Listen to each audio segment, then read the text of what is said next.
Hello all, welcome to Lakshmi Sri blogs. ఎలా ఉన్నారు? అందరూ బాగున్నారా? సారీ అండి, చాలా రోజులు అయిపోయింది వీడియో అప్లోడ్ చేయడానికి. సో ఇందులో వచ్చేసి నాకు ఒక క్లిక్ వీడియో వచ్చేసి మిస్ అయిపోయిందండి. దానివల్ల నేను అప్డేట్ చేయడానికి అవ్వలేదు. యాక్చువల్గా న్యూ ఇయర్ దగ్గర నుంచి వీడియోస్ అనేది కొంచెం ఫోన్ ప్రాబ్లం అవడం వల్ల, ఇంకా నా ఫోన్ వచ్చేసి కింద పడిపోవడం వల్ల, లైక్ స్టోరేజ్ కూడా లేకపోవడం వల్ల వీడియోస్ అనేది యాడ్ చేయడానికి అవ్వలేదు. సో 2 ఫోన్లో తీసుకొని దాని అంతా మెర్జ్ చేసి వీడియో అప్లోడ్ చేయడానికి టైం పట్టింది. మేము ఒకటి టెంపుల్ దర్శనం చేసుకుందామని చెప్పేసి వచ్చాము. రేపు స్కూల్ ఉండడం వల్ల త్వరగా దర్శనం చేసుకుని వెళ్దామని చెప్పేసి అనుకున్నాం. బట్ ఇంత క్యూ ఉంటుందని ఎక్స్పెక్ట్ చేయలేదు. చాలా బాగా జరిగిందండి. పక్కనే అన్ని మనకి కావాల్సినవి తీసుకోవడానికి కానీ దేవుడి సామాన్లు కానీ చాలా బాగుంది. భజన కూడా చాలా బాగా జరిగింది. సో చూసారు కదా, క్యూ మాత్రం నేను కొంచెం ఉంటుంది అనుకున్నా. క్యూ బాగుంది. మొత్తానికైతే మేము గుడి దగ్గరికి ఎంట్రన్స్కి రీచ్ అయిపోయాయండి క్యూలో.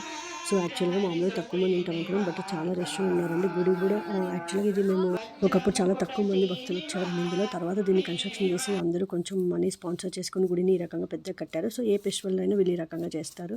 సో ఎంట్రన్స్ దగ్గర నుంచి గుడి మొత్తం మనం దర్శనం చేసుకుని బయటకు వచ్చాక చాలా వెరైటీగా డిఫరెంట్గా పెట్టారండి. లైన్స్ కానీ, డెకరేషన్ కానీ, మధ్యలో దేవుడి విగ్రహాలు కానీ, పిల్లలు కూడా అలా సరదాగా ఎంజాయ్ చేసుకుంటూ క్యూలో వాళ్ళకి బోర్ కొట్టకుండా మధ్యలో ఫొటోస్ తీసుకుంటూ చాలా బాగా ఎంజాయ్ చేశారు. సో స్టార్టింగ్లో వెంకటేశ్వర స్వామి, పద్మావతి అమ్మవారు, తర్వాత సరస్వతి అమ్మవారు, గణపతి, తర్వాత వచ్చేసేమో ఇక్కడ కృష్ణుడు, బలరాముడు ఆ రకంగా మధ్యలో ఏమొచ్చేసి మేము టర్న్ అయ్యేటప్పుడు క్యూలో వచ్చేసి ఖాళీ ప్లేస్ ఉండడం, పిల్లలు వచ్చేసి సరదాగా డ్యాన్స్ వేశారు. సో వాళ్ళకి క్యూలో ఇబ్బంది లేకుండా పోటీ పడి ముగ్గురు కలిసి డ్యాన్స్ చేశారండి.